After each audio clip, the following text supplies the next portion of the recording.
va y aller directement, on enchaîne. Bonjour Guillaume Gralet. Bonjour Nabila. Je disais, on va parler Tech 24 avec vous aujourd'hui. Nous sommes à 4 mois du coup d'envoi des Jeux Olympiques et alors que la menace de cyberattaque plane sur l'événement, vous avez pu voir, Guillaume, à quoi ressemble un centre de commandement? Un centre de commandement, on est vraiment au cœur du réacteur, puisque effectivement, on s'attend à accueillir pas moins de plus de 10 000 athlètes, 20 000 journalistes, 30 000 volontaires, et c'est ce qui va permettre à tous ces passionnés de pouvoir vivre les Jeux Olympiques, de les retransmettre dans le monde entier. On appelle ça Technology Operations Center, le centre des opérations technologiques. On dit que c'est un TOC dans le jargon, et c'est commandé par les équipes d'Atos, donc le géant informatique français qui a quelques difficultés, mais qui là est très opérationnel. Il travaille avec l'américain Cisco ou encore le chinois Alibaba pour véritablement mettre en place ce qui ressemble à une salle de commandement. On a un peu l'impression d'assister au lancement d'une fusée, puisque on va voir... On découvre les images derrière vous. Exactement.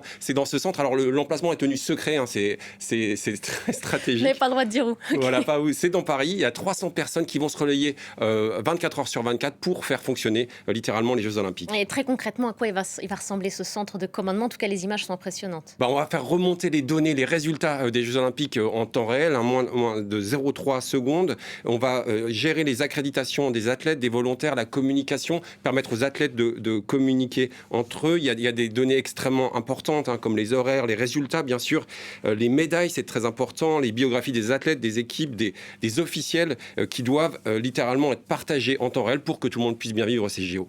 Une installation sophistiquée, encore une fois, je réagis aux images qu'on diffuse derrière vous, que redoutent les spécialistes. C'est l'objet, ça, de ces cyberattaques, comme on l'a vu lors de précédentes éditions de Jeux Olympiques par le passé. Oui, c'est-à-dire que sans être parano, il y a une certaine actualité lorsqu'il y a des Jeux Olympiques, lorsqu'on rassemble toute la Terre à un endroit. Ça a été le cas en 2008, lors des Jeux Olympiques qui sont déroulés à Pékin. Il y a eu une opération de piratage sophistiquée qui s'appelait Shady Rat, le rat ombragé. C'est une drôle de métaphore qui a permis de voler des données gouvernementales, des contrats juridiques, des archives de courriers électroniques, et même le CIO, le Comité international olympique, en a été la victime. On a vu d'autres attaques aux Jeux Olympiques de Rio, là on était en 2016 cette fois-ci, et il y avait une autre attaque qui a été revendiquée, attribuée à des pirates russes, qui s'appelait Fancy Bear, le ours fantasy, on reste dans les animaux, et qui a fait pas mal de dégâts. On a, avec cette intrusion, rendu public des fichiers de l'Agence mondiale antidopage. On a fait fuir des données de santé privées de 29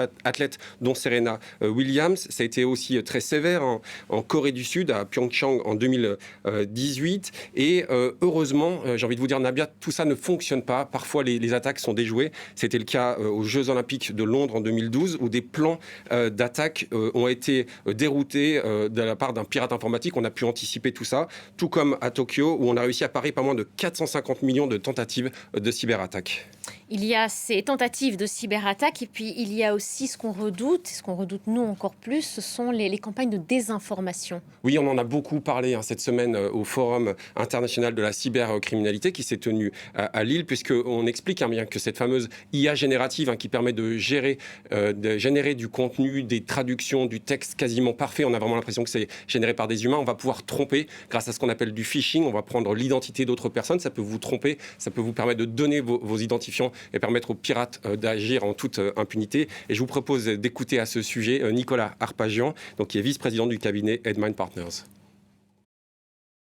Chacune de ces attaques cyber pourra certainement être affinée, amplifiée par le recours à l'intelligence artificielle. On pense notamment au deepfake, la création de toutes pièces d'images vidéo permettant de mettre en scène des supposées situations avec des personnalités ou des actes de violence afin de créer des tensions au sein de la population et de l'opinion publique internationale. Donc c'est évidemment un vecteur de vigilance supplémentaire au regard de la disponibilité de ces outils d'intelligence artificielle. D'autant plus, Guillaume, qu'il est de plus en plus facile de créer des vidéos soi-même. Oui, c'est-à-dire on le voit à travers la présentation d'un outil par OpenAI, la maison mère de ChatGPT, un outil qui s'appelle Sora. Alors pour l'instant, il n'est pas encore disponible pour le grand public, mais il permettra à tous ceux qui le souhaitent bientôt de générer des vidéos de manière extrêmement facile. Il suffira de donner, comme on le voit à l'écran, un ordre à la machine. Ça peut être extrêmement délirant. Là, on le voit un robot un peu cyberpunk en ce moment. Il y a eu des artistes qui s'y sont essayés, comme Paul Trillo, un artiste américain. Il a dit que ça ressemble encore un peu à des clips de jeux vidéo, mais ça n'arrête pas de faire des progrès. Donc on peut très bien imaginer des vidéos présentées comme réelles qui pourront tromper le grand public. Et en attendant, en fait, dans le centre parisien, on continue à s'exercer. Voilà, vous avez vu l'imagination pouvoir. On reste vraiment dans les animaux aujourd'hui, Nabia. On anticipe un peu les pannes d'électricité, ou encore, cette fois-ci aussi, le fait qu'il peut y avoir des incidents assez inattendus. Il y a quelques semaines, tout simplement, des lapins avaient mordu un câble. Donc, tout ça, il faut se prémunir pour qu'on passe les meilleurs JO possibles. Merci beaucoup, Guillaume. Vous restez avec nous, Guillaume Gralet.